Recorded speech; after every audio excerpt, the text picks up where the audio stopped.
Hi friends, Chandrasekhar here. Now we are looking at Gauri Yoga. We are in the chain or the garland of yogas, and now we shall talk about Gauri Yoga.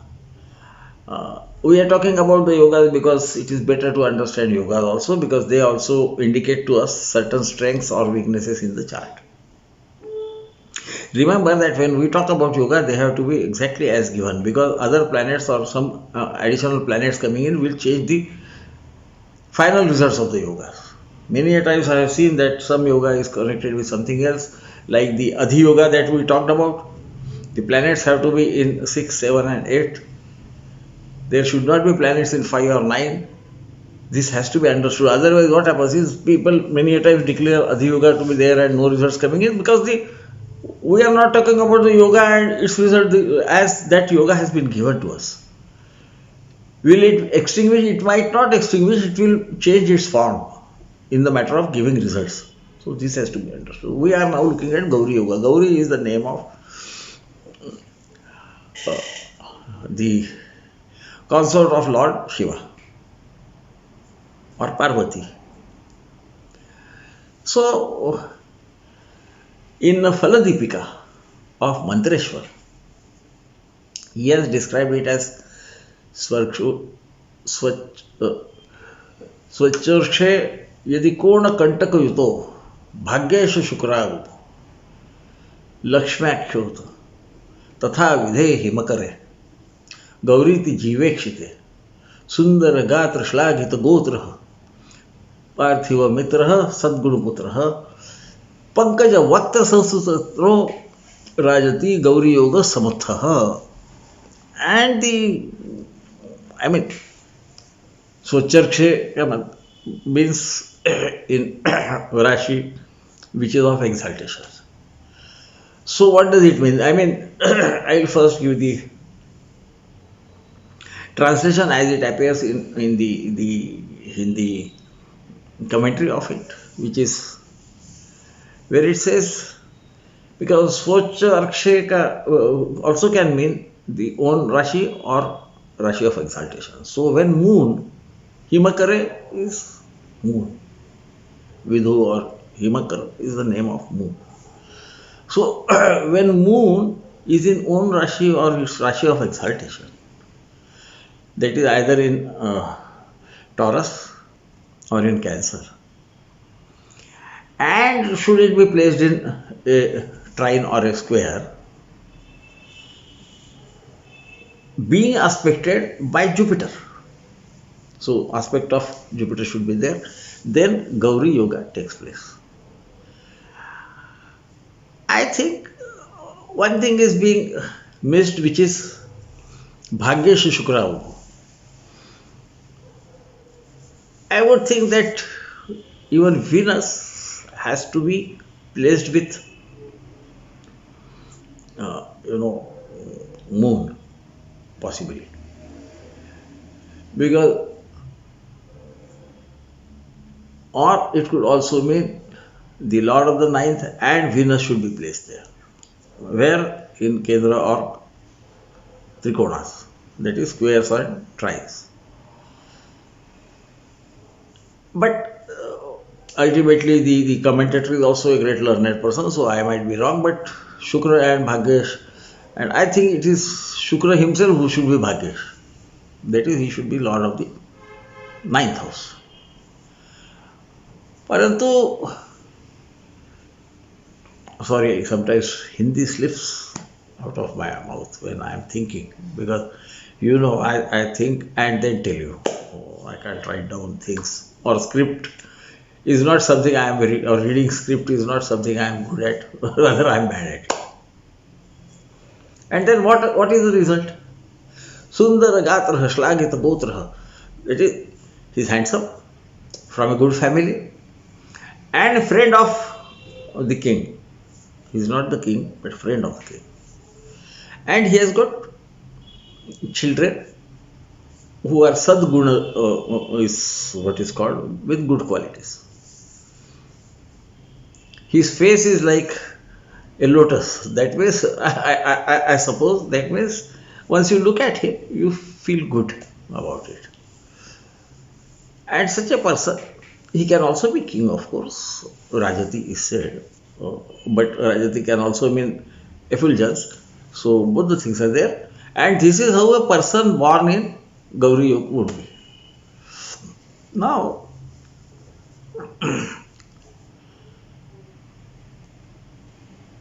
when moon is in exaltation, and should Venus be the ninth lord and either be in square or trines from moon himself being in square or trine, he would obviously be in either a trine or a square, or he would be with moon itself. If moon is in exaltation, then Venus will also be in own house. Isn't it? So this is how we will have to go on thinking about it, that what is happening here. And we know that this combination aspected by Jupiter. Jupiter will naturally in turn get aspected by the benefics. Jupiter, we know, is the Karaka for children. And therefore, in all likelihood, the progeny of the Jatak would be fine. We also know that many a times in astrology, chart from moon lagna, that is moon Rashi or the Rashi occupied by moon, will be considered as the lagna, is also taken into consideration. So here there is no doubt about it. Moon is mind, Jupiter is advisor. If his mind is capable of giving advices, good advices. Never forget that Venus is also a guru, a mantri, that is an advisor, but advisor to the Rakshasas. What is called as demons, but it is not actually demons, it's something else. But I will not wax on it because this is not a place of talking about the religion and Sanskrit. So, what happened? This combination will naturally make him a good advisor, and any powerful person always respects a good advisor, at least good from his point of view, the powerful person's point of view. So, pārthivamitraḥ is talked about. Venus, gives beauty. Moon himself is white. Venus is a bit dark. So he's being beautiful to look at, having good body. Jupiter ultimately gives long limbs and everything. Does fit in, because Jupiter will be aspecting him, would be either in the 11th or the 3rd, isn't it?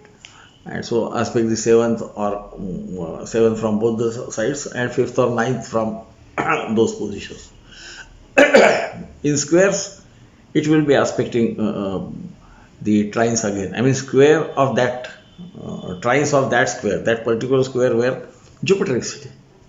And all those things will be fortified. So it is very natural that he will have a regal bearing, let us call it, paṅkaja. Paṅkaja means lotus. And this is how we will have to look at it. Then we go ahead, and if we think a bit more, then we will find that Taurus in trines is in certain lagnas. Most of them are either lagnas of Mercury or Saturn. So in such a lagnas, the result perhaps would be realized with more intensity. I am not going into all those lagnas because you are all well versed with it and you will understand. Or it could be lagna of Venus himself, but in that case, 9th lord would not be Venus. in that case, ninth lord can be Saturn or Mercury, which we know. But Venus will not be. But Venus will be occupying his own house in Taurus. And Moon will be with him, which is a good thing. That might give the paṅkajavaktra, looking like a lotus, is perhaps more likely in the Taurus ascendant than other ascendants. So this will have to be understood. And then when we interpret this lagna or this yoga, we will have to be careful about what part is to be taken from. Isn't it? In trines, of course, trines are called the signs of advisors. Fifth house is known as the mantra bhava. Mantra means people unfortunately connect mantra with so-called sacred incantation or whatever is called in English. And mantra is mananat rājati iti mantraha, that which by reciting which regularly your mind is strengthened or protected from what? From all ill thoughts or wrongdoings. And that is the one meaning of mantra. But another meaning is mantrana. Mantrana means advice. That is why when we have a tendency of, even I have that, of translating mantri in Sanskrit into minister. Minister is not wrong. Minister can give advice to the king. But mantri is a bit higher. It is basically one who renders good advice to the king is mantri. That is why both Jupiter and Venus are called mantri. Because in those days, the system was pretty different, and the Rajaguru, the one who teaches the king himself, was at a higher level. So naturally, Jupiter is given more of an importance as a imparter of knowledge. But Venus is no less. Venus is more about the wealth and other things, because he likes luxury. And so his advice would perhaps have been, I am not sure, about how to maintain the treasury and keep things okay. So, having understood this, Moon is mind. Jupiter aspecting the mind will be steady. Because what happens is most of the, if I may say so, idiocy, if I may say so, without appearing to be very rude, which many of my friends tell me that I have. But I think plain speaking is better. So, if your mind is steady, you are less likely to commit mistakes. If you commit less mistakes, naturally, and you render good advice, you will be somebody who is almost like a friend to the king, not an employee. Here the word used is pārthivamitraḥ, ślāghitagotraḥ. He comes from a good lineage, because in ancient times the certain lineages had more affinity for education, learning, understanding duties, and so on and so forth. Moon himself gets strength because he is either in his own house or in his house of exaltation. And thus we can understand why these results are attributed. Would they always occur with the same intensity? Perhaps not. Because look at it this way, if Moon occupies his own Rashi, which is Cancer, then Jupiter will be occupying his own Rashi of debility, that is Capricorn. So he would not be as strong, let us put it this way. Whereas if he is in the house of exaltation, that is Taurus, then Jupiter would be placed in the Scorpio, which is house of his friends. Of course, I am only talking about the 7th house aspect. Please remember that Jupiter can aspect from 3 places.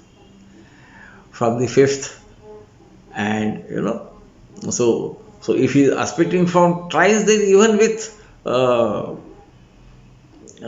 what I call the Cancer Rashi, if Moon is occupying Cancer Rashi, he would still be either in his own house or in house of his friend. So take what I am telling with a pinch of whatever. But yeah, when it is, of course, Taurus, then the picture changes, because then he will be either in the house of Mercury or Saturn, both of whom are not exactly inimical to him, but not his friends. So there will be weakness in any case. So, but except the seventh. But we have to take it. So you can understand how many variations could be there. One. Of course, if I understand, the meaning means that Venus has to be Lord of the Ninth, then we are reduced to only two lagnas.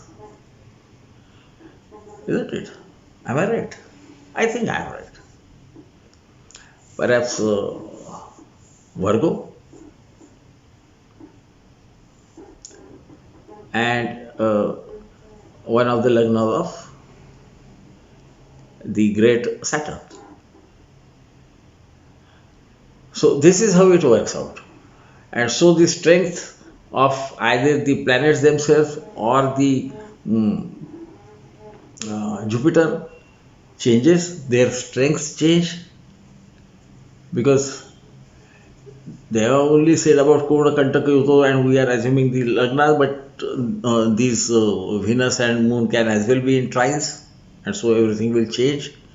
So please understand this, because maybe if we think more about it, we can find more variation. I think there should be around 32 variations of this yoga. When it appears in its purity, we are still not talking about the strength derived from the Navamasa, because all these things will happen. Otherwise, what happens is we look at a yoga and they say that this yoga is not manifesting. You see, so much has been said, and whatnot and whatnot. And then it is also said that this person destroys his enemies. That is also one of the results given of for this yoga. And this guy is what can I say, a timid person. So all those things you have to understand. But this is basically about strength, strong intellect, and Jupiter perhaps giving the sense of what is right or what is wrong. And that is why I think that if Venus, being ninth lord, also is in the house of exaltation of Moon with Moon in any of these trines or squares, or in even house of Moon, then the yoga will be pretty strong and almost all the results will be realized. So my dear friend, this is yogas. Many a times you will find that yogas do not fructify the way they are talked about. But please remember that many a times the yogas do not, I mean, at first glance we might think that they are the Gauri or X or Y yoga, and that is exactly why in all our earlier lectures I have avoided the topic of yoga. Because what I think is, once you understand the entire gamut of astrology, then looking at yoga becomes easy. Or rather, understanding them and applying them and trying to analyze what could be the results becomes much more easy than directly going to the yoga, as I also used to do when I was very young, I think 8 or 9 or something like that, and to look at yoga and look at my chart and think that I am going to be a king or whatever. So, of course, I am not very badly placed, but see, this is what used to happen. And as I started growing up and reading more and more and thinking about it, mere reading of astro texts will never, reciting them is fine. It's a indication of good memory. But understanding the principles is very important. Otherwise, we make absolutely off the track predictions and the science gets unnecessarily defamed. So kindly don't do that. And my dear friends, if I am a bit rude sometimes, kindly excuse me. That's never my intention to hurt anybody. But sometimes, uh, Mars does aspect my second house. So sometimes I speak logical but a bit curt. I avoid it as far as possible. And so I take your leave and a very good night.